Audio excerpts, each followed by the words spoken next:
What's up, man? Thanks for coming by the podcast room again. Yes, sir. It's nice to be back. Thank you. I appreciate it. You know what? It's good that you don't remember how bad the last room was.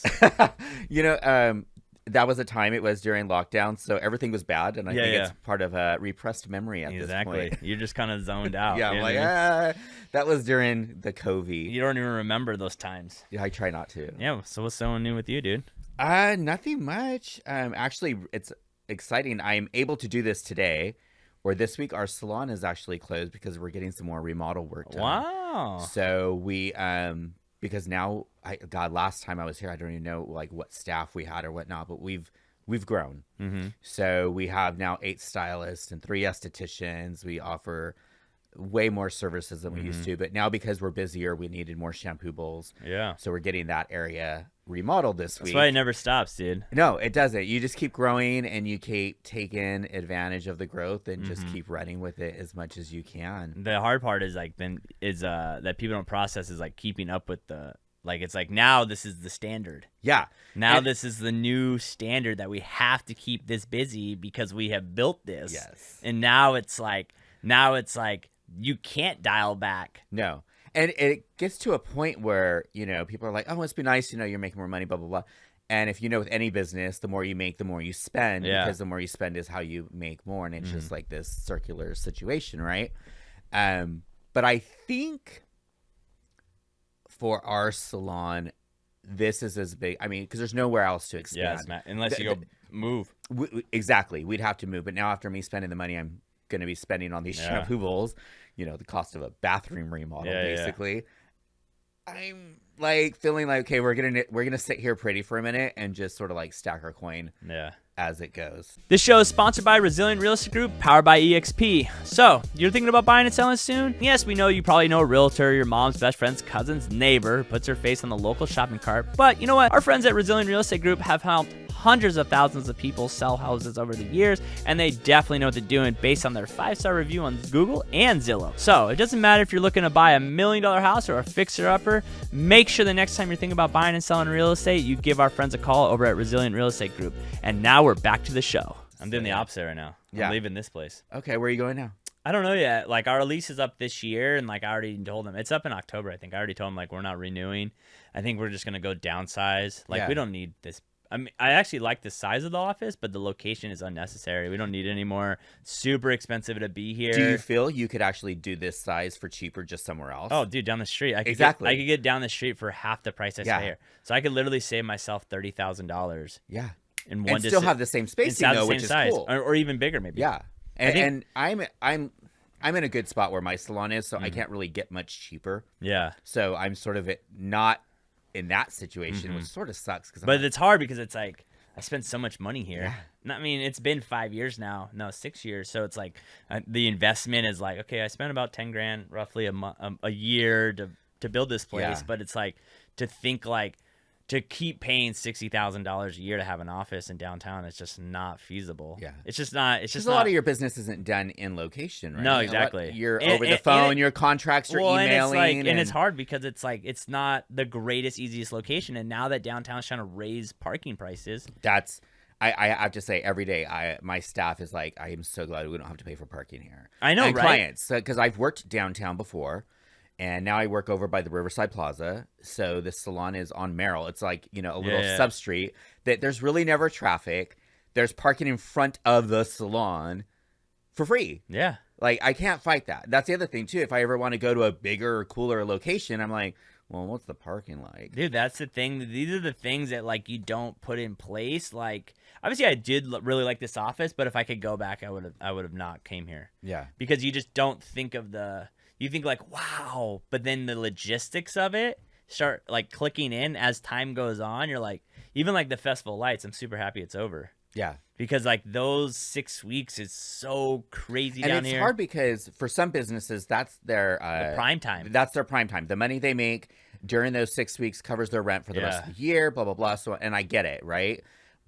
But it's like there's always I think for every upswing of one business, there's a downside for some other business, right? That's just how it goes. Mm-hmm. And it's hard because, people in Riverside are like, I don't want to go downtown. Parking sucks, blah, blah, blah. But we got to support our local business. We got to support these people because this is the only time of the year that they make that extra money. Yeah. I always try to come down during Festival of Lights, as much as it's a struggle and an issue. Being a small business owner, you understand it more. I get it. And I know that there's only certain times that you thrive, and you just sort of, you got to ride the waves. You got to get into it. And I think it's important for businesses to find out when other businesses could really benefit and support them, show a little extra love than maybe you wouldn't normally do. But I think people don't realize running a small business is like driving a manual car.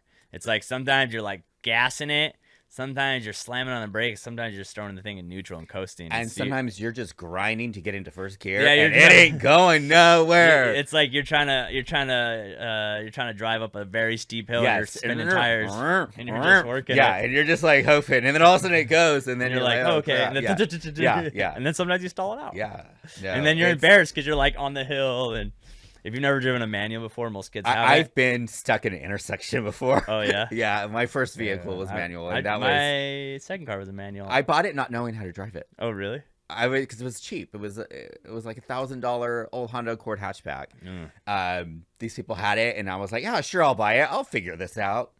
It took me a while to figure it out, but I don't did know it. if I could drive manual now. It's been so many years. I just remember, like, because I used to live in Orange Crest, and I drove a brand new Eclipse, manual Eclipse. I thought I was the coolest kid ever outside of high school. And I remember, like, when I first started learning how to drive it, like up Alessandro in bumper to bumper traffic, like was the most nerve-wracking time of my life. People don't realize like how Alessandro used to be a 2-lane small road, and like it was always bumper to bumper. It used to be a parking lot. I used to live in Moreno Valley and worked at a salon out here, and it would either be get on the 6091 or come down Alessandro. Either way was just traffic, it was a mess. Right? And after that first year working in the salon in Riverside, I was like, I'm going to live in Riverside. You have to. If my salon's in Riverside, I need to work in Riverside as well because the convenience issue. That's the one thing. I moved from downtown, and now I live in Rancho, and it's like, it's different. Yeah. It's like commuting to, you know. Yeah. Right now I live like a mile and a half away from my salon. I used to walk here all the time. But then there goes upside, downside. It was great for the most time, but like this last 2 weeks with all the rain, oh yeah, I'd have to walk in the rain here, walk in the rain back. Because you couldn't even. I'm not drive my car here. Yeah. I'm not paying for parking. Yeah. Yeah. Yeah. So I don't know. We'll see. New adventures. It's sometimes you got to go backwards to go bigger. You know, the next step, not the next step, but the step after that's going to be huge. Yeah, it's gonna be massive. And I think as owning a small business, you always have to be current and present and still aware of future goals. Yeah. Like I think a lot of people in small business forget that. They get excited when things are going good, but it's like you still have to keep an eye open for what's next. Yeah. Or what troubles could hit here and block us from getting to next level, things like that. I think a lot of, at least in my industry, I hear a lot of salons that like get to their peak and then they don't really advance anymore. They don't figure out what would be the next level up, what would be the next thing to elevate their business. I think that's things of that elevate. nature. Like what little things can you elevate that will like increase the experience? And at the end of the day, like getting a haircut to me is always like the experience of it. You know, especially for a man. I mean, for me, like most people can cut my hair. I mean, obviously some people are better than the other, but it's like, what is the experience I have? What is the flexibility that my hairstylists have? How available are they? Things like that. Like, it's a different experience that I think honestly, most people in all businesses is that they don't take the downtime to figure out how to increase the product. I think, so side note, like some things I do is I do client consultation retention classes for salon owners. And this is something that applies to any and every business, is occasionally make yourself the client. Yeah. Put yourself through the process of what you provide without letting them know that, hey, I do the same thing and blah, blah, blah, right? Like I tell stylists, girls, whatever, okay, you don't want to have random color and cut your hair maybe. Okay, cool. Go to a salon and get a blow dry style. Just get an experience somewhere else so you can be the client. It really helps you analyze your own process and the experience you're giving to people. You might get something and be like, oh, I should be adding that. Yeah. Or something bad can happen and you'll be like, oh my God, I do that too. Right? So now, granted for you, it's not like, oh, I'm going to go buy some homes from some random agent and see how that process works. No, but for us, a lot of service providers can go and experience their service somewhere else. And that's one of the greatest ways to find out where you're lacking and how you can grow. For sure. And maybe where you're like lacking education and a skill set. The benefits are, multiple, but it's always good to be a client every once in a while to make sure you're at the top of your game. I think the hard part when it comes to people like us or like salon people or barbers, whatever, or tattoo, it's like it's so hard to to go after people because you're a person and not like a corporation. And I think a lot of people, I laugh all the time. Like, I'll mail something to someone's house and I'll literally get a call and they'll be like, never mail here again. And I'll literally be like, do you call Stater Brothers and yell at them when they send you do you call Bank of America when they send you a credit card in the mail? But because you're a face and because they think that they are someone that they can go off on, and that's what I think holds people back from pursuing more people, is the fear of they're attacking me. Yeah. When it's like they'll attack anyone. When you're a small business, you definitely are small. Yeah. And people like sort of feeling like they have an authority over you because you are smaller. Yeah. But it's not really true. I always laugh at people and I'm like, dude, I'm going to go do my thing. You're going to do yours. I always ask them what do you do for a living? And I always love when they're also in services. And I'm like, we're doing the same thing. We do the same thing. That's something I have learned this year. When cold callers call me, I don't cold call. But when cold callers call me, I'm very polite. Yeah. No, I'm not interested, but thank you for the time. Best of luck to you on your calls today. Yeah. Right? Because it's or when I'm also working on never ghosting anyone. Oh, wow. Okay. Never ghosting anyone. If I'm not interested, just having the stones to say hey, I'm not interested right now. This isn't going to work for me, whatever. Instead of making that salesperson call me, I just went on your website to check it out, dude. That's it. And I had to put my information in to see what I'm not interested. Yeah. That's it. And if they try to keep going, listen, dude, I'm in sales too. If this ever changes, you'll be the first person I call. And, we get a lot, especially as a salon, we get a lot of vendors that'll reach out and be like, hey, I can save you all so much money if you switch to our color system because we do this, that, the other. And I'm like, okay, I'm not interested.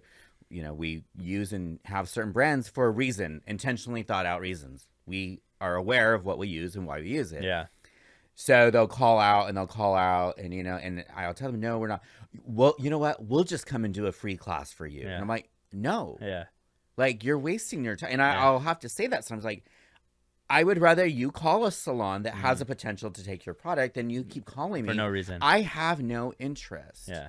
And then they'll email you a few times and I'm like, thank you, not interested. So I always, when people drop price on me, what line I always use on them? If I come to you for price, then I'll leave you for price. That's so anytime someone goes, we're cheaper, I always say that too. I said, listen, man, if I'm looking, I'll leave. If I come to you for price, I will sooner or later lose you because you'll lose me because of price. Yeah.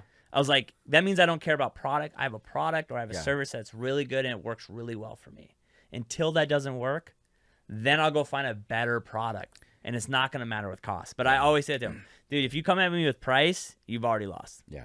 Well, for me, one of the things that, I use at our salon, for me, as a color brand that I use, it's a B Corp product. So it's earth conscious as much as earth conscious as can be, blah, blah, Which blah. That's on brand for you. All these things, right? So when these people call me, well, it could be cheaper. I'm like, I don't care if it's cheaper. Yeah, it's not on brand. It doesn't meet my standards. Yeah. So it doesn't matter. Yeah. And if I've already told my clients I'm using said product. And then another one comes in. And then another comes in and I'm like, oh, yeah, it's not as good as that old product, but it's cheaper. Yeah. Because I'm not going to now charge my client less. Or if that product doesn't do as well, now did I just lose a client forever to try to save a little bit on the backside? Yeah, no. And that's the big issue that people don't understand when you get in a small business. Is you're not going to make.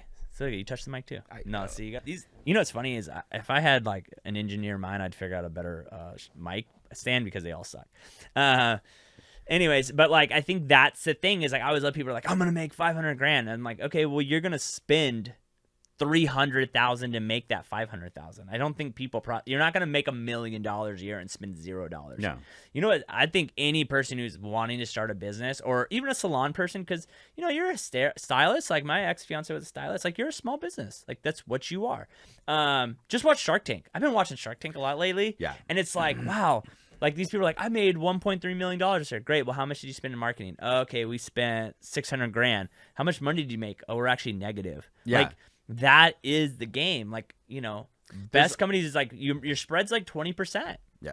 There's another show, Lemonis. God, what's his name? I can't even think of now that show. But it's sort of like he goes into businesses and sort of like, and he has the people, process, and product are like his three things or whatever. And I watch those every once in a while. Sometimes they are in salons. A lot of times they're not. Sometimes they're cookie shops. Sometimes they're tire shops, whatever. But his process is like essential for any small business. And I love watching those types of shows because it really does give you an insight. You're like, God, or, they're spending, $50,000 a month on payroll and this and that. And they're only bringing in. You're like, oh my God, like, okay, I'm good right now. Yeah. Like, that's the thing is the bigger you get, like, I think we're in a bad place right now as a company, to be honest, is that we're big enough where we're super busy, but not profitable enough to be able to hire more people to grow more. Next level. And that's the issue that we're facing right now. Like, we just had a call today. It's like, we really need to hire this one person, but like, obviously the market's down right now. And it's like, we just don't have, it's not a financial smart move at this point in time to take on another payroll. Yeah. And then spend the next 60 days trying to find someone. Yeah. And you know what a lot of people don't realize too is like for small businesses, when you pay out somebody, like all the taxes that are involved with that are coming out of your account to pay somebody a certain wage and blah, blah, blah. A lot of people don't understand that. So sometimes like people go places and are like, I want to get paid so much and so much. And you're like, do you realize how much more that's costing the business? And then we got to train you for so many positions. And it might not work. And then it's a loss. And then what do you do? And then you have to, and then you just can't fire someone in California. You have to write them up. You have to have HR. You have to write them up again. And, It's very difficult, and like I always say, like if you've made it past 5 years, like you're doing something right, like you know what I mean. Like how many people don't make it past 5 years, but it's less like how do you make it 10, and then how do you make it 20, and then how do you make it profitable where one day you can sell it, or the one day it's making so much money in such a well-oiled machine that you can just step away and make money. That's a whole nother. Our salon just hit 3 years in November, and I'm like, you know what? We did it. We made it through COVID, and we grew. We expanded through COVID. I opened the salon November 2019. Oh, dude. Right? With me and one assistant. And now, like I said, we have all of our staff and everything, and we grew. And I'm like, okay, if we could push it through that, these next 2 years are going to be good. Yeah. We'll hit landmark 5, and then at 5, it's the, reevaluation of, okay, what's next or whatever. But it's not easy. No. And you have to just put it in your head that this is what I'm doing. This is what I'm doing. Yeah. I think it's the mindset. I've been reading a new book right now. I've actually read it once. I'm reading it again. And it's The Magic of Thinking Big or something like that. And like, it's true. Like I have finally come to terms that what separates the great and successful people is the mindset of the game. We all kind of know what we're doing. Yeah. It's the ability to just be like, no, this is like, positive thinking all the time, like we're gonna figure this out like this, and not allowing yourself to mentally get off track where you're just like, F this, I'm done for the day, like that. And I think I look at like what differentiates me from some other people or even other salon owners, or I look at what is a commonality between certain salon owners that have maybe even multiple locations or that do really well, is even though things are stressful, they don't have to be stressful. Yeah. Take a minute, breathe in, and figure out what you're going to do. You know I can waste no time, because I got to keep it tight. I'm in my bag, got my eyes on the price. You know I can waste no time, because I got to keep it tight. I'm in my bag, got my eyes on the price. You know I can waste no time, because I got to keep it tight. Give me the bass, give me the beat. I'm in my bag, this round is on me. Give me the bass, give me the beat. I'm in my bag, this round is on me.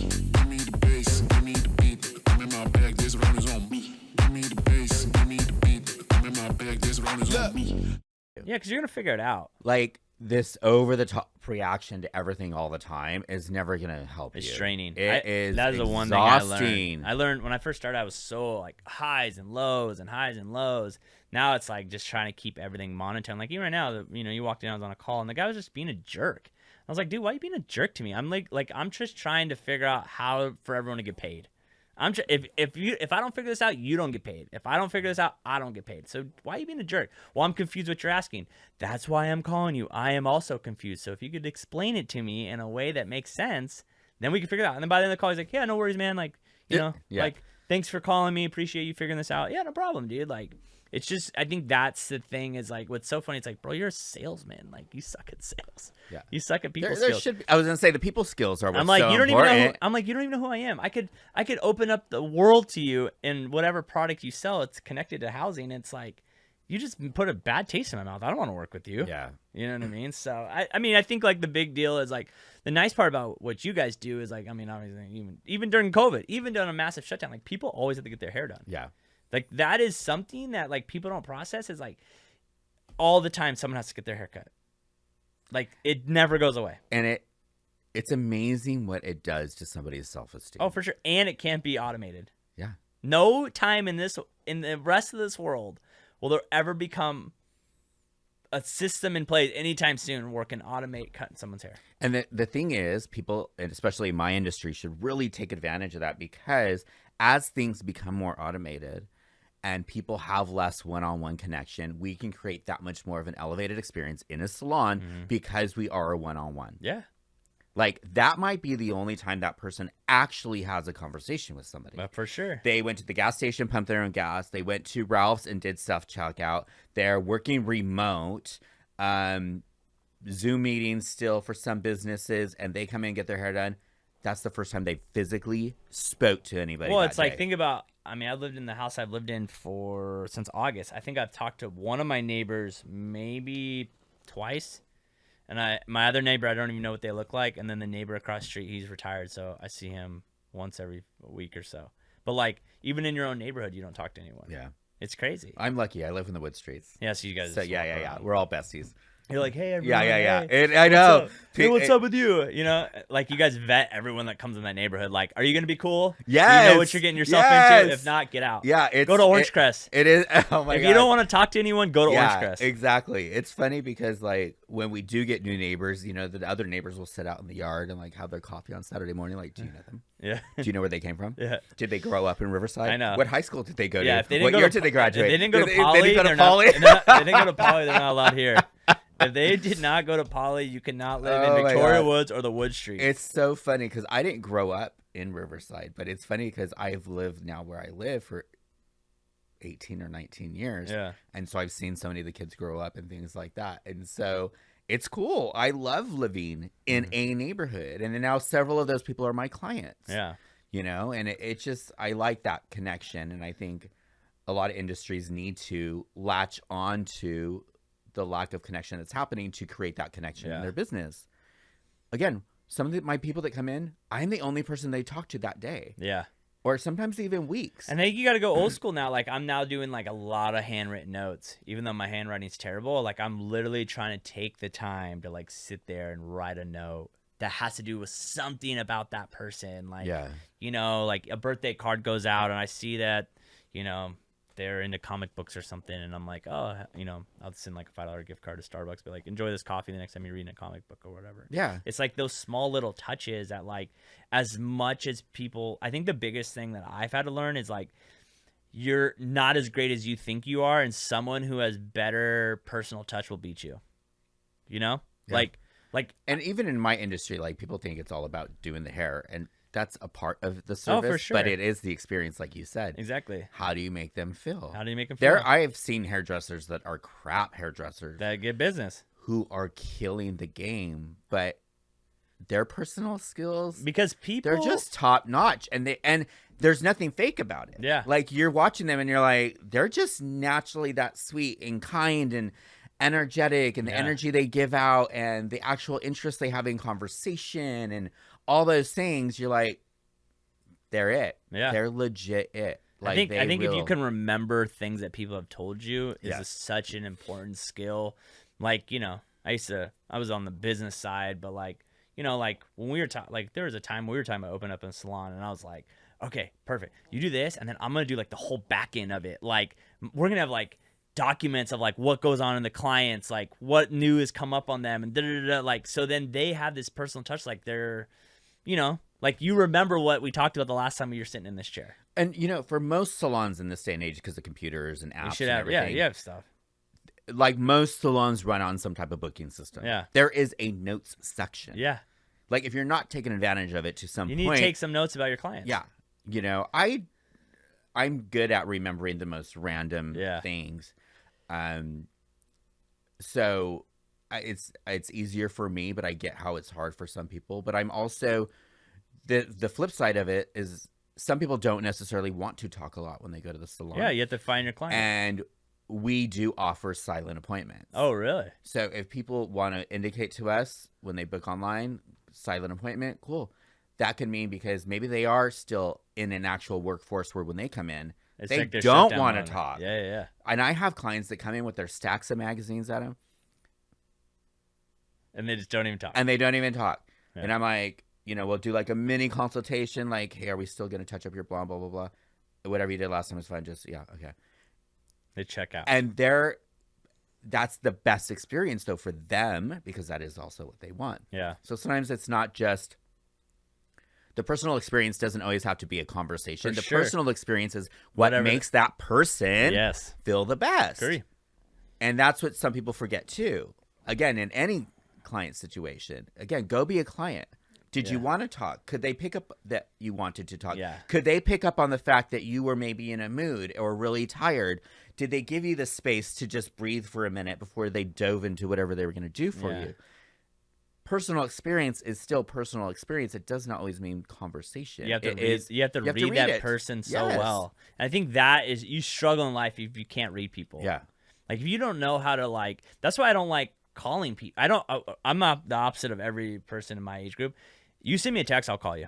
I hate texting more than anything else in this world. It's hard to read. I don't know how to read you. Like, I don't know what that statement said, especially with clients. I hate texting clients because it's like, dude, I don't know if you're upset, if you're just shooting me a bullet idea. Like, just let's hop on a call. Let's see in person. The better I can read you, you're like, that's why I like being in person. People hit me up on the podcast. Oh, I'd love to do a Zoom. No. They're like, why not? I'm like, it's not. Yeah. Doesn't work. Let's sit and talk. It doesn't work. First off, if you're from around here, if you can't drive to my office, I don't want to have you on my podcast anyways. Second off, it's like, no one wants to see. Name me one podcast that's that great. Like, listen, if Joe Rogan thought it was better to do podcasts on Zoom, he would just do Zoom with everyone. Yeah. But he doesn't. He flies people in to do podcasts, like in person. It's a different vibe. There's a dynamic that happens. There's a dynamic that's unbelievable. That's why we went to the couches. It's more chill. Yeah. It's not so like rigid. Yeah. You know what I mean? I don't know. But I think that's so like, obviously you've been around the game for a little bit. What is a mistake that you see? This is actually the first time I've asked a question in this podcast. Like, what is a mistake you see with not salon, like people who own salons, because that's very few, like hairstylists in general, that you think is a big mistake that they're making that's costing them business? Oh man, there's so many. Client retention. Yeah. Is when you don't know, like there's all these classes out there online, blah, blah, blah, and how to get clients in your chair. Make sure you hashtag this or make sure you reel this and blah, blah, blah, all these things.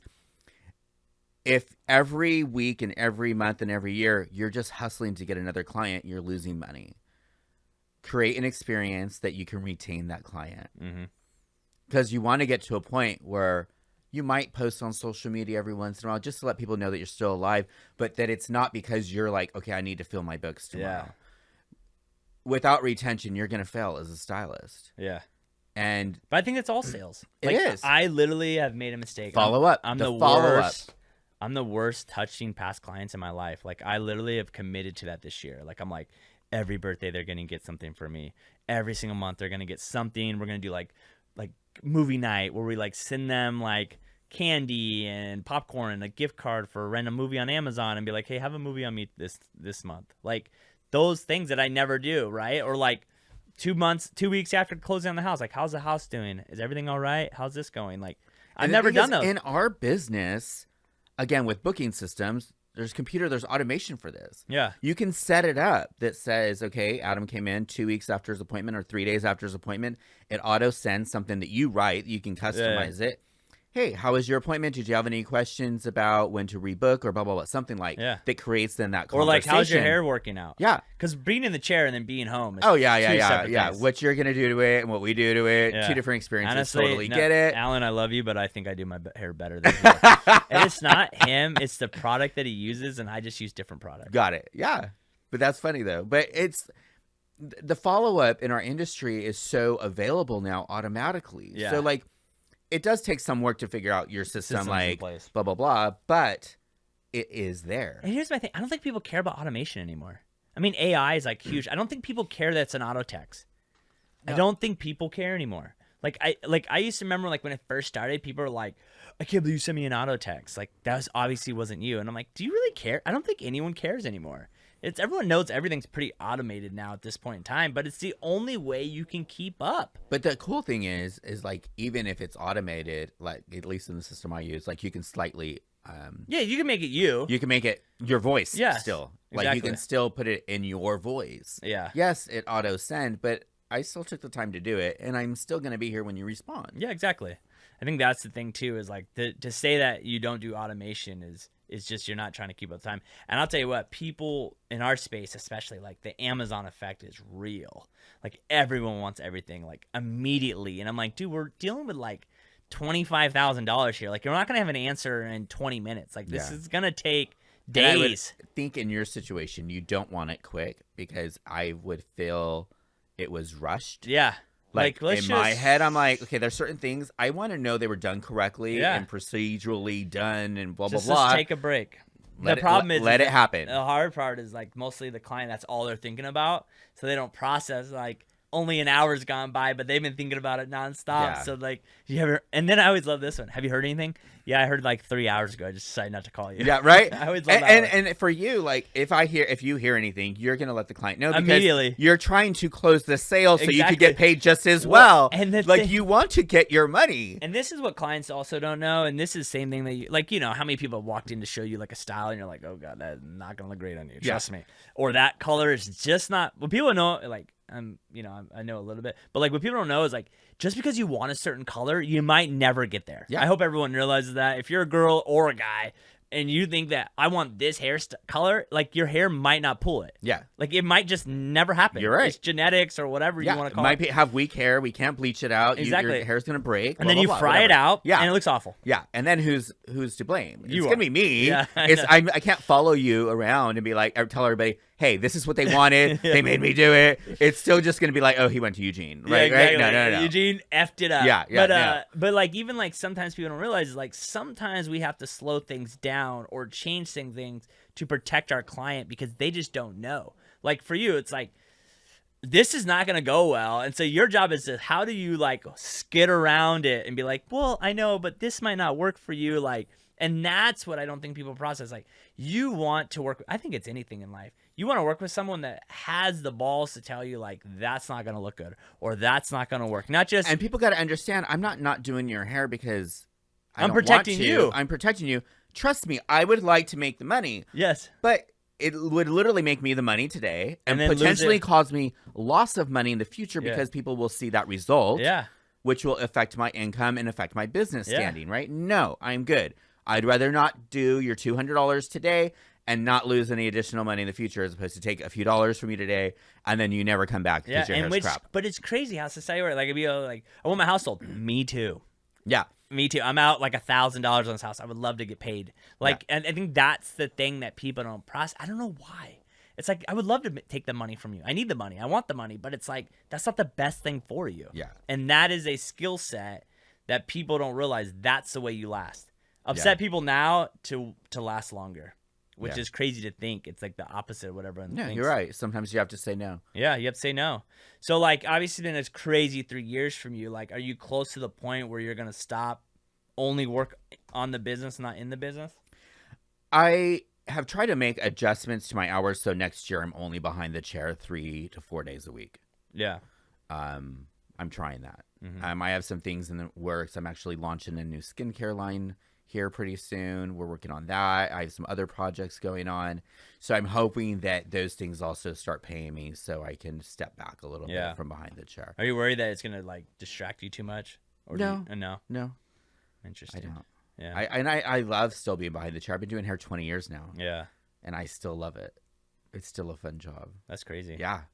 Good for you. Yeah. I'm excited though about the industry. So I think the hard part of that, I think a lot of salespeople or hairstylists and agents too, they have it's like sooner or later you can only sell and cut so much, and you sooner or later will max out. So it's like you have to find product to sell or something, and that's what we're working on at right now. It's like I was like, what coaching program can we build?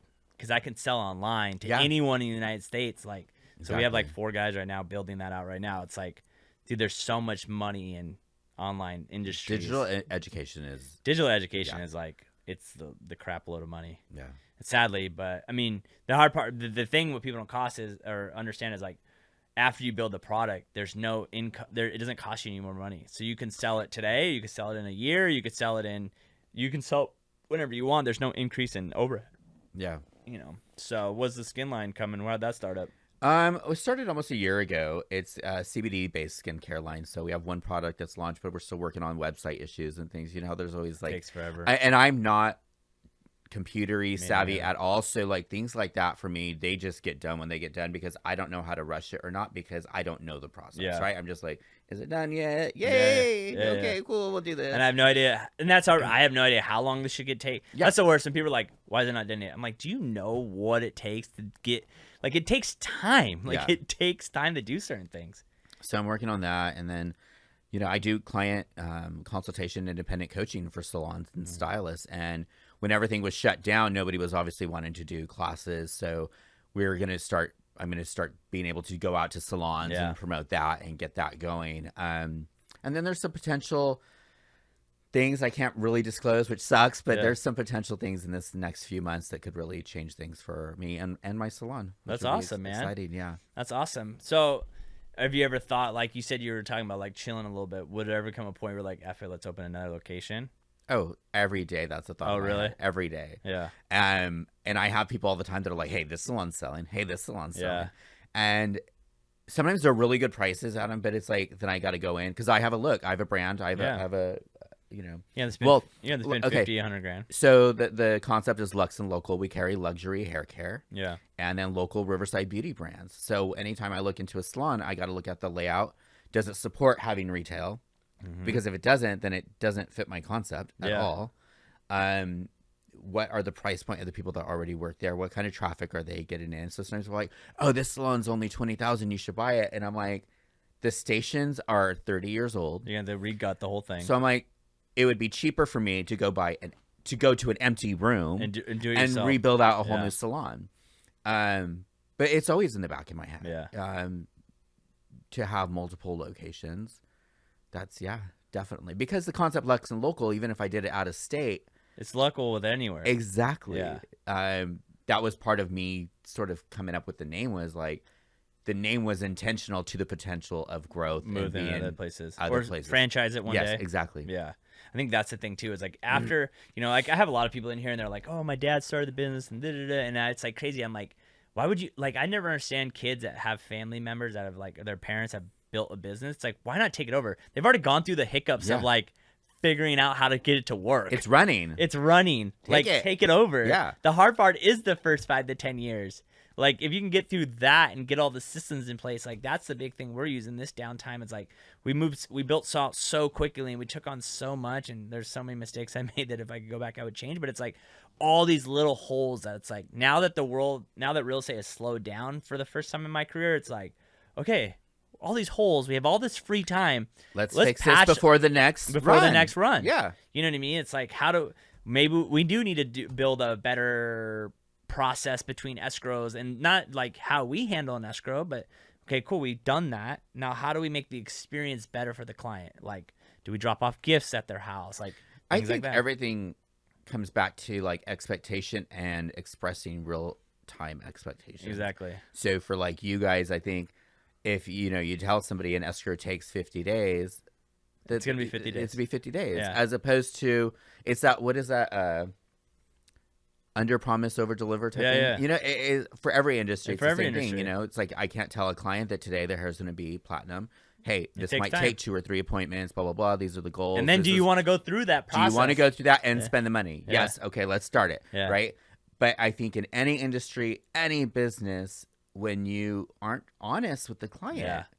You know I can waste no time, cause I gotta keep it tight. I'm in my bag, got my eyes on the price.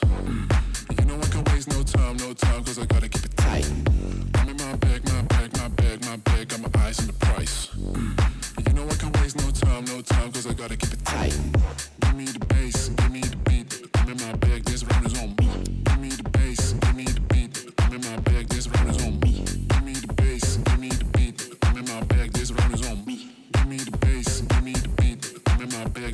eyes on me. If you tell somebody, okay, oh, you like this house? Cool. In 15 days, you're moving in. That's BS. You know that. Yeah. It's not happening. I know. It's the worst part. But at day 19, they're like, why aren't we moved into our house yet? You said we would be moved in. Yeah. So any business has to, I think, create real expectations. I think and sometimes you just have to be ready to be the bad guy. And there's always hiccups in life, right? Yeah. Well, it's like right now, like we have 30 new homes we're building, and like I sit down with my developer, and I'm like, nope, that's not gonna work. And I said, I feel bad. I'm always the bad guy here, but I'm like, you might hate me right now, but it'll save you in the long run. Yeah. You know, and that's why I'm here, is to be the bad guy, to be the honest truth of.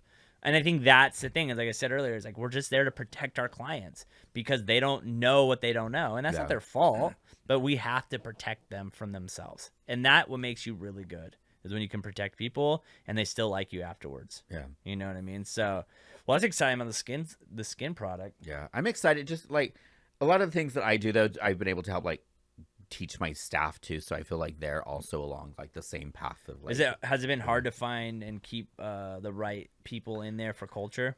Yes and no. I've, unfortunately I've let people go, it just happens. I feel though, like when people come in or if they're referred to us by somebody, they sort of already maybe have a feel of what we're wanting and are expecting. So it's not as like, oh, that's not gonna work. You know what I mean? Mm-hmm. The hard part is, we do get quite a few people that are like, hey, I just moved to Riverside. I like your salon. I really want to work there. I have no clients. And so they would be employment based, and that can be such a potential loss the first 3 to 6, 9 months. Yeah. And I'm just not in that space to do employees. So right now we're just a straight booth rental. Yeah. It's just hard. Because the same thing happens to us. It's like, even when people are like, I'm gung ho, I want to do this. I want this so bad. And then reality clicks in on like what it actually takes on a day-to-day basis. And that's why I'm terrible at recruiting agents, because I'll sit across from them, brand new people, and I'm like, are you ready to work 60 hours a week? Yeah. Are you ready to work, maybe get 1 day off a month? And if the answer is yes, and you want to come in this, I was like, you can't work from home. And then I always ask them, like, what did you do before? What did you do this? Oh, that was my first job. Okay, that ain't going to work. Because the sales background helps. I mean, even in our industry, or even if they were a busser, a server, a bartender, some of those people-y where they deal with people are so beneficial to be in our industry and to be successful at it. Yeah. Sometimes I'll talk to people and I'll tell them, the average stylist only makes like, I think $30,000 a year in California a few years ago. And I tell them, to beyond that, you have to work at a certain level. You have to do these certain things. Do you want to do that? Yeah. And it does go back to like, no, I don't want to do that. Yeah, I don't really want to do it. But I mean, granted, if you're like, no, I only want to work a few days a week and only make $30,000 a year because I don't really need to work a lot, then cool. Yeah. This is great. But if you really want to own a home in Riverside, you need to make so much a year, blah, blah, blah. And I'll even do that sometimes with my staff. Like, I'll reverse things for them. I'm like, hey, what's the price point of a house you want to own? Well, the income for that price point is this. This is what you're charging. This is the difference. How do we get your income from here to there? You have to sell product, or you have to figure out some other way. You have to get more clients, or you have to raise your prices, or you have to provide services that are naturally higher price point, things like that. But like my staff, like we have like, again, services across the board. We have estheticians to do anti-aging things. So we have like some different specialty. One of the girls is a sugarist. We have a permanent makeup artist. We have girls that specialize in extensions and blondes. And so we have things I feel that can help them all be more on the prime of pricing and experience, not just price point, but experience with it. Yeah, it's hard to find the right people to come in that really, like, especially new people, man. You take such a risk on new people that have no track record. It's very difficult to there's more, the fail rate on those people are so much higher than someone who's established, or not even established, but like is doing enough where you're like, okay, they were working on their own. They come in here. I could easily add 2 to 3 things in them, maybe automate some things for them, maybe help them with their social a little bit to grow their business. But when you're coming from blank zero, ground zero, like it's not. I actually, some people will laugh at it, but I suggest when people get out of beauty school to go to Fantastic Sam's or some of those for a while. the thing is, those businesses have the money behind them to send you to school and do all these advanced training. Yeah. It helps you pick up your time. It helps you your skill set, just get it more in tune. Because when you're in school, you're just going to school to pass state board. Yeah. So yeah, get into one of those things. Have them kick your butt for a little bit and like speed you up. And I think the expectation that people have going in there is a lot lower when they go into like a one-off salon. Yeah, the exactly. expectations when you go into Fantastic it's a great place Sam's, to mess up. Exactly. Oh, I you mean, you paid $19 to get this haircut. Yeah. Obviously, it's not good. Yeah. No so worries. Cool. Just figure it out. And those people are not coming to you for the most part. I mean, Susie had that's where she started, was Fantastic Sam. One of those. And like she started having people, and that was the moment I was like, okay, now it's time for you to leave. Yeah. Like now that you have your own book of business. When people start rebooking with you, then you know your skill set has elevated enough that they're asking for But a lot of people are just driving by, oh crap, I need a haircut. They're Yeah. going to go in, they get a snap, and they come out. Yeah. And they might never come. They might have just been driving down that street, and they live in a whole Through nother town. Yeah, they live in a whole nother city, and they're like, well, I'm already over here. Let me just go in. Do you have anything open? Yeah, come sit down. And I'll be honest though too, even some of those salons, there are people that are best in those situations for a few reasons. When you're a booth renter, you have to take care of your own taxes, your city licensures, your insurance, inventory, right? You work at a Fantastic Sam's or some of those chains, they're doing your taxes. Yeah. They're doing your scheduling. You go to the back and you need to pull some product or gloves. Gloves are there. Yeah. For some people, that works, and there's nothing wrong with that. That's the cool thing too about our industry is there really are levels. There's levels, Yeah. and to suit you. But it's being honest with yourself to know Yeah. which level you fit underneath. I had a friend of mine for years. She worked at one of those, and just did haircuts, and she loved it because she got her W-2 at the end of the year. She didn't have to worry about inventory. She was a single mom. She told them her schedule. She went in at this time, went out at that time. The thing is, when you're a booth renter, people are like, well, you can set your own hours. Why can't you come in later? Yeah. Why can't you come in earlier? Yeah. So sometimes there's an advantage of working for an institution Where I can't. that says, no, these are my hours. Yeah. You call the front desk and book. Yeah. So there's advantages of all business models in the salon industry too, and there's nothing people should be ashamed of that are going to work in an employment-based salon. Yeah. If that suits you, that is your success. But I think it's the best place to start because it almost is like training wheels. Yes. And I think that is. But those ones you can move up though too. Yeah. If you do well, you do get paid more. You get benefits. You get vacations. When you're a booth rent, you don't get that unless you save and have proper financial planning and investing going on. And then too, if all of a sudden you sell one day and you're a booth renter at your place, now a new owner comes in. Now you have to make a decision. Does this vibe with me? Yeah. The change could change very easily. Yeah. We're at like a Great Clips, that's Great Clips is Great Clips. It'll be a Great Exactly. Clips. It'll be Great And Clips you could be forever. here, you could be in Wyoming, you could be in you could bounce Wisconsin, around. whatever. The standard for them is going to be the same. The business model is the same, blah, blah, the continuity. It's all there. Yeah. Sometimes that is an advantage for people. It's funny because I listen to a lot of hairdresser podcasts, and it's funny, a lot of hairdressers that are married to military men. And they get into chains like that because they know, just move around. Hey, husband's moving to this state, file a request for transfer. They get over there the next week, Monday, they already have clients on their books because they're already just that system books, whatever, and it works. And some of these people go from state to state over a few years and are able to build a business because they work within chains like that. Yeah. It's a smart move. Like I think like in the beginning, like you have to realize you need training wheels. Anything you learn in any trade school has nothing to do with the real job. So you have to figure out what is your training wheels to get to that level. And you're going to take a cut in what you get paid, or you're going to have to pay someone to coach you. Yes. There's no ifs and buts about it. There's no quick way. There's no quick way. It's give up more money to someone so they can watch over you, or you got to pay someone to coach you. Yeah. You know, and classes are expensive. Yeah. Like if you really want to go to a good class, for 1 or 2 days, it could be $1,300, $1,500, $1,800. Mm-hmm. Or you can work somewhere where your maybe commission rate is lower, blah, blah, blah. But you're again, they're taking care of your inventory, your booking, all of those things. Yeah, I think it's just, and it's things that I think that you don't process that you have to do in the industry when you get started. Yeah.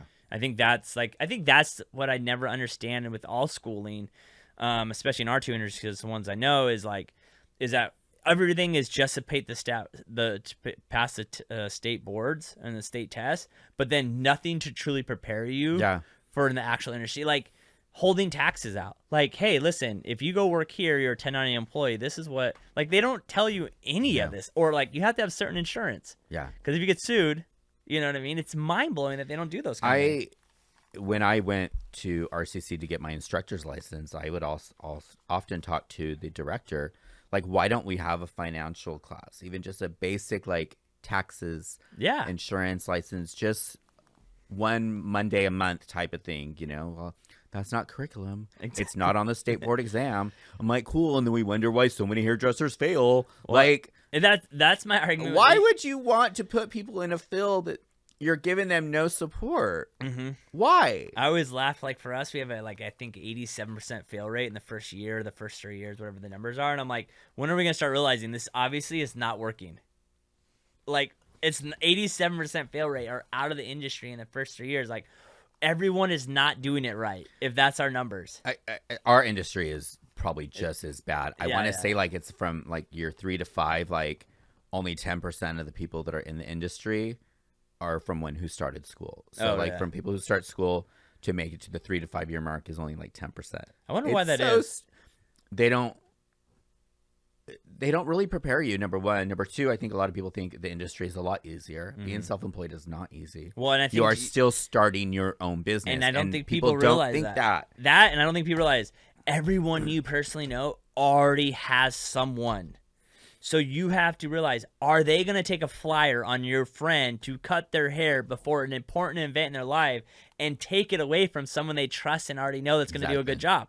And the answer is no, because if you screw it up, and that is going to ruin that person's day, and then what is that going to do for you guys? Yeah. Like, that is not good. Like, that's why you have to going back to Sarah, you have to go to Fantastic Sam's, because then you're just going to screw up on people you don't know. Yeah. And that's okay. And those people are paying the low amount to take that risk. Yeah. That is the risk you take on getting a low risk.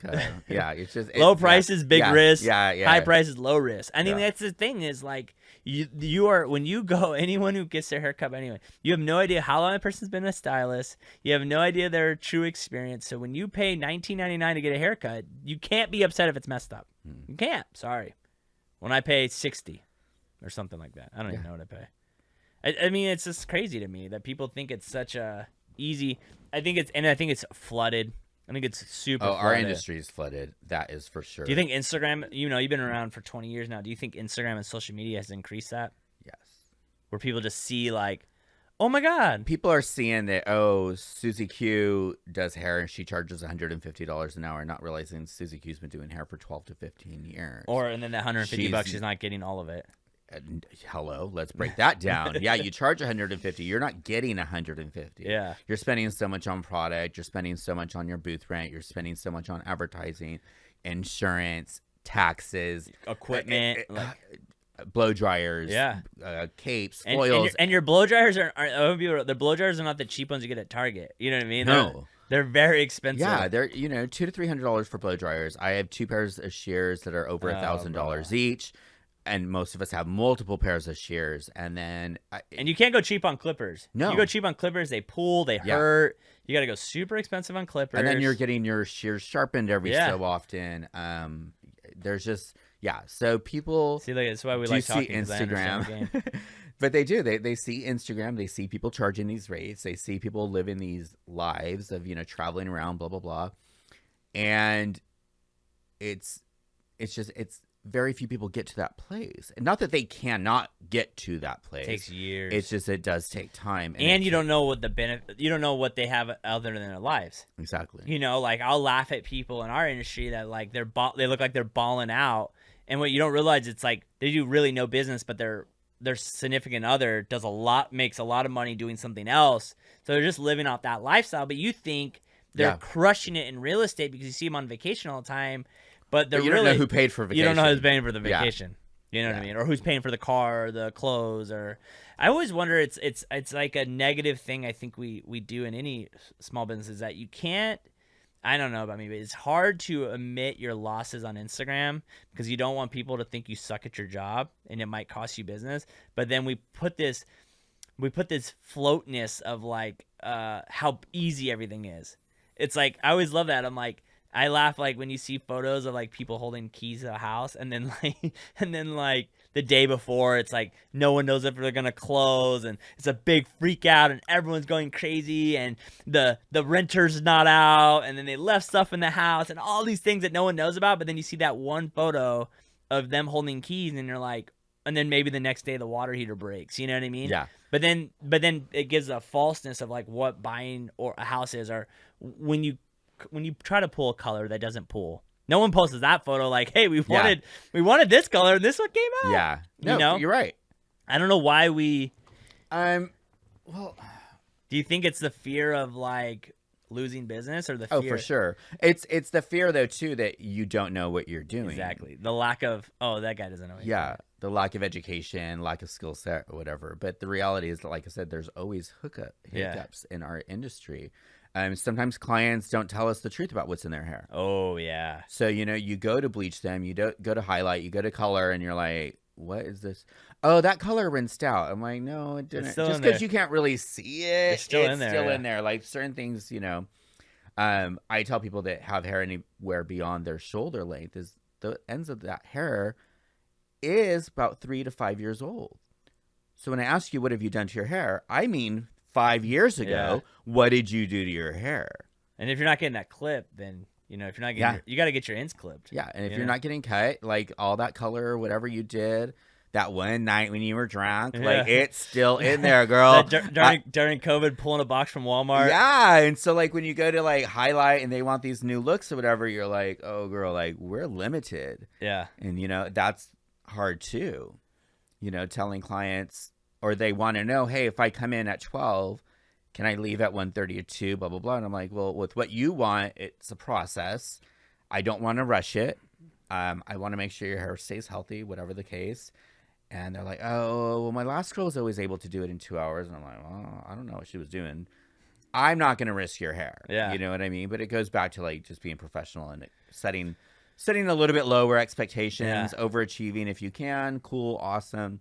But if not, just being realistic. But time frame too. Like, hey, you're going to need to sit here for 3 to 4 hours. Dude, I remember when I first got into real estate, we only had one car. So I'd drop her off at the salon and pick her up. And I would be like, are you ready to go? She's like, no.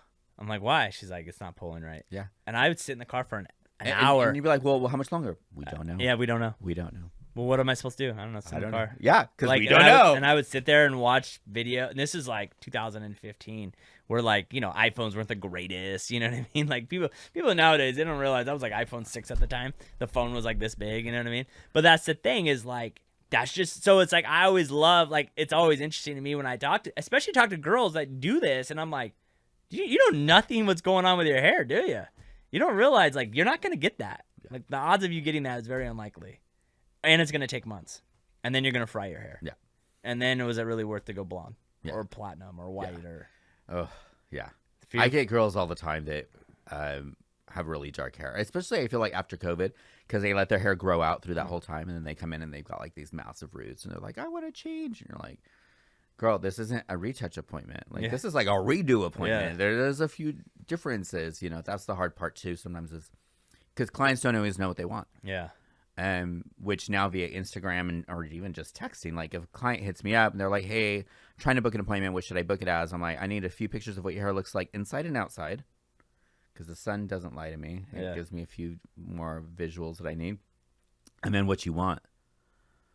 And then it's like, okay, well, this is going to take some time. Like, that's just reality. Like, and then it's crazy is like, and they want to argue like pricing. It's like, dude, your hair is going to be in your head every like this second is the outfit you wear every day. Spend a few dollars on it. You'll spend $500 on a dress for one night, but you won't spend $500 on your hair that's with you forever. Yeah. It's and crazy. So some of us have pricing that are per hour and whatnot, and it's like when they're like, "Well, how long will it take?" Like, I don't know. Yeah. Do you do hour? I do. Yeah. Makes sense. But I try to tell them, hey, like this looks like a 4 to 5 hour, Well, you've had time, so you've gotten used to like. And so I also try to book though. That's part of me like sort of pulling back a little bit on my hours, is having then a few more gaps every once in a while that when I get a new client request, I can see them sooner than later. Yeah. Because if I'm just so booked up that I'm like, okay, a new client hits me up and I'm like, okay, I get you in 5 weeks, might not wait. Yeah. They might. I appreciate when they do, but I also understand they might want their hair done for an event. They might be going somewhere. They can't wait 5 weeks. Cool. But if I can modify my schedule a little bit that I could get a new client request in next week and be like, hey, come in at this day at 12. You're going to be here 4 to 5 hours. Bring a lunch. Whatever. Yeah. Cool. You know I can waste no time, cause I gotta keep it tight. I'm in my bag, got my eyes on the price. You know I can waste no time, cause I gotta keep it tight. I'm in my bag, got my eyes on the price. You know I can waste no time, cause I gotta keep it tight. Give me the bass, give me the beat. I'm in my bag, this round is on me. Give me the bass, give me the beat. I'm in my bag, this round is on me. Give me the bass, give me the beat. I'm in my bag, this round is on me. Give me the bass, give me the beat. I'm in my bag, this round is on me. Is January you guys the slowest month? It is. Because everyone's like, they've already gotten their hair done for Christmas and New Year's. yeah. So that's why we're closed too this week. It's like it's an easy week you to be closed this week? closed. Yeah, because we're getting new shampoo bowls Oh, today. yeah. I actually take the first 2 weeks of January off anyways, Oh, really? just because it's slower. And I'm like, oh, why not? I think that's the thing is like sometimes we have to embrace the slow time to reset. Yeah, You know what I mean? I'm gonna enjoy this. Yeah, enjoy the 2 weeks off Yeah. to see, because like you said, no one's really coming in anyways because everyone, you know what I mean, is busy doing, already got it done and they're tired and no one goes out in January. And half the time people are doing like sober January and stuff like that. So why did you always focus on, do you only focus really on women's hair? I don't know this answer. I'm actually 40% male clientele. Oh, really? Yeah. You do my boy, I think you do Nate's hair. Yes, I do. You do Hanlon. Nate's hair. Yeah. Oh, Nathan. He's a riot. He's hilarious. Oh, Nathan. Yeah, I actually I do 40%. I don't post my male clientele because obviously I like to do the blondes more, but I do actually have quite a bit male clientele. That's sexist. Why don't you like posting men? Because I want more female clientele. Because they're more money. Actually, believe it or not. Men are more money? You know why? Because we're quicker, I think. Okay, so there's no overhead. Yeah. I'm using like a little dollop of pomade on your hair after I'm done. Boom, you're out the door, right? There's no a lot of shampoo. There's no bleach. There's no foils. There's no gloves, blah, blah. So price point wise, technically, you could be making more money on it. And you could bang out more guys two in an hour. I mean, like, I don't take no more than a half hour. I book at 45 minutes for my men's cuts just because I don't like to rush. Yeah. But yeah. I do get annoyed when I feel rushed. I'm not going to lie. Yeah. And I don't like to rush my clients. But then there's times where I'm in a rush where I'm like, okay, let's wrap this thing going. But I just if I could only have female clients, I would. I kind of want to get to the point where I have to pay my guy to come see me to get haircuts. Yeah. I want to get that busy. That's my goal for this year is to be where I never sacrifice time for money. Yeah. So like, no, you're going to come. I'll pay you double to come cut my hair on a Monday when you're closed at my place, then come to the shop and drive over there. And that's the thing too, as businesses grow, a lot of people don't take advantage of services and things that are out there that could help us be more beneficial behind the chair in the office, whatever. Whether that's laundry service, whether that's some meal prepping, whether that's a housekeeper, whether that's a driver. There's things that we can do out there as business owners and small businesses that could really help us be more efficient. Cut down on our time. Yeah. I have a guy who's a real estate coach, and he runs a big company down in San Diego. And what he does, I was like, holy crap, is the agents that do a certain amount of deals per month, he then puts them on, he'll pay for a cleaning company to come to your house and clean your house. He'll pay for meal services. He'll pay your car allowance. He'll pay for an Uber drive. That's understanding that the more available they are, the more money they're gonna make. The more money they make, the more money he makes. Yeah, and it's true, dude. Like I was like, and then he like his really top. I mean, they're making him a lot of money, but obviously because he's a really smart guy, so he financially breaks it down. But like even his top guy, I think he paid him like $20,000 to go on vacation, but he goes they can only be used on one trip. So you better go all out for a massive week, because he's like, I can't have you using $5,000 be gone for this week, and then like it has to be one trip of the year. Wow. But holy crap, like it makes sense. Like our goal, or my goal. I always say we. It's mine. My goal is to build like in Riverside, to build an office that's like a one-stop shop for everything, right? Like a gym will be in there, a wellness center. I'll probably even have like a place to get haircuts. Like I never want to leave my office, and I want all my agents. You show up at 7, you work out.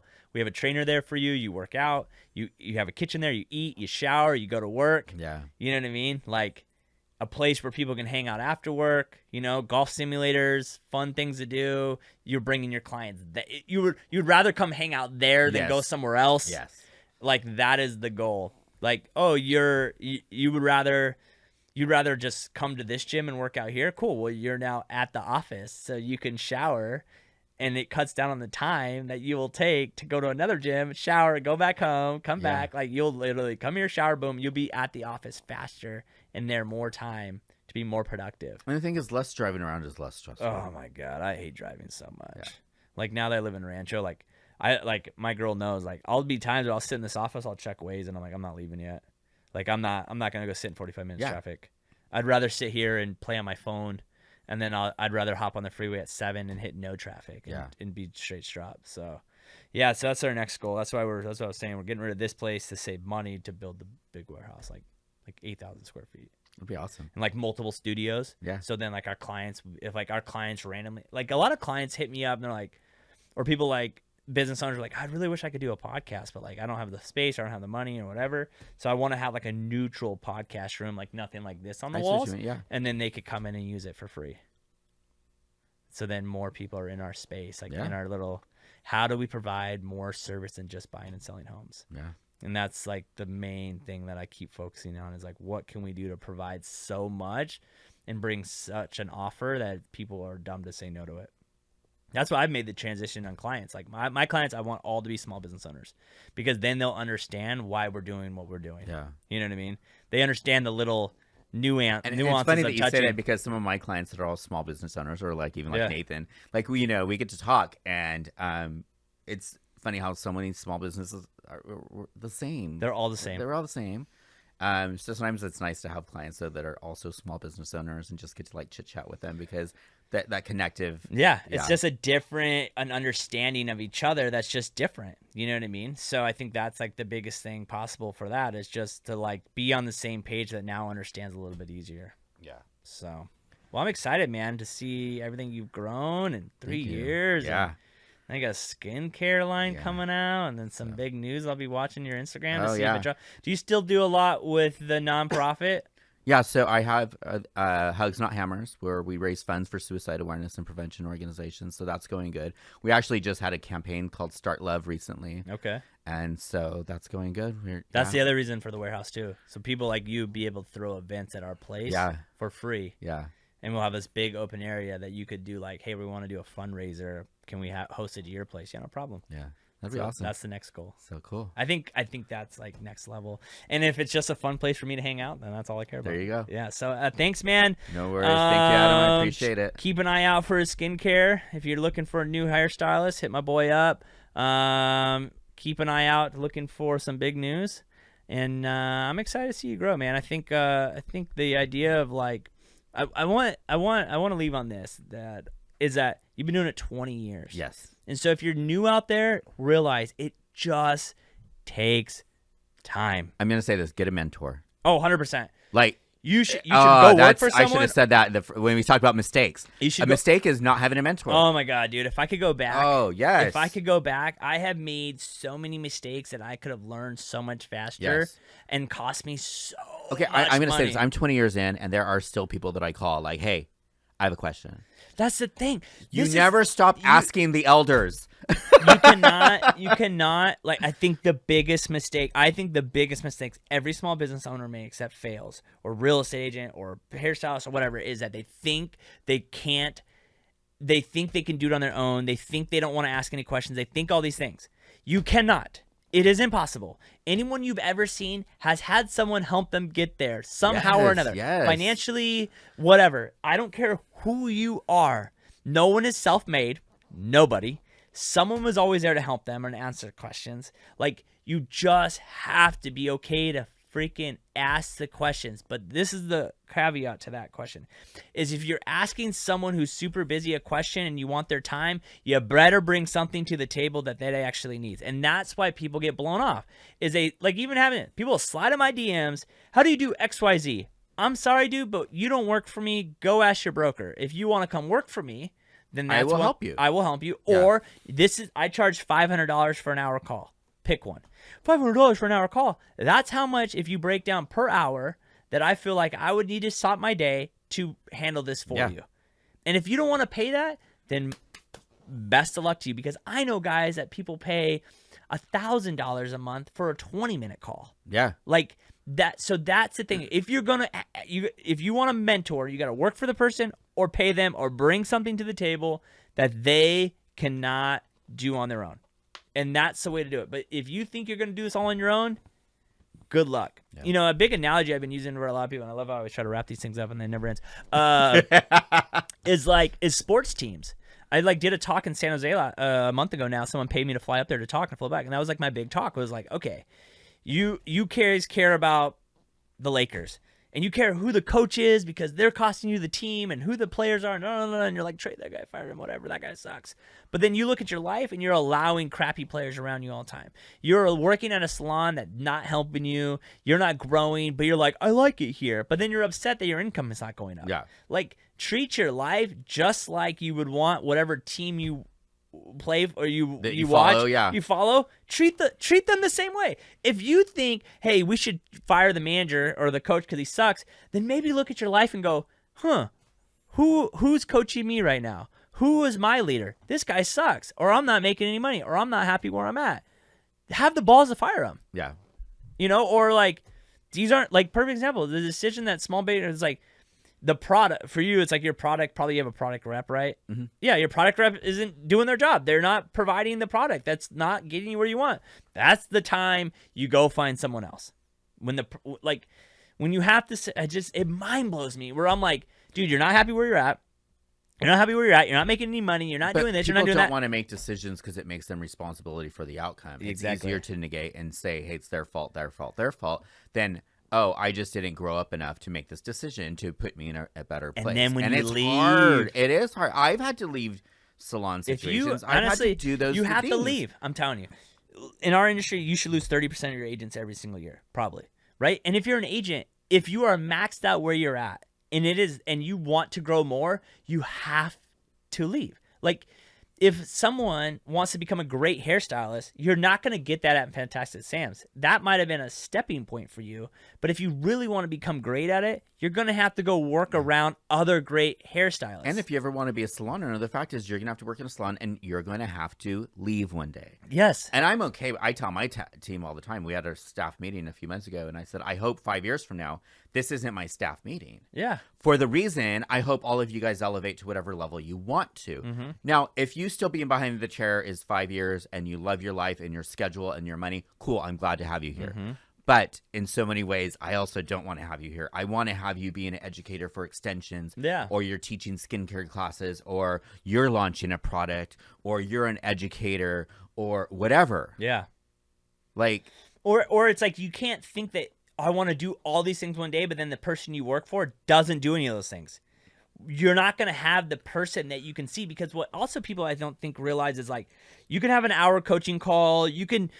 Someone could hit you up for 30. I mean, even this conversation's an hour, but to see the way you handle scenarios on a day in and day out basis and how you make decisions, yes, that is something that will teach you how to actually change the game. But you have to see it every single day. It's not a phone call. No, you're right. It's not a phone call. It's not an hour phone call. I mean, it just doesn't work. So appreciate your time, man.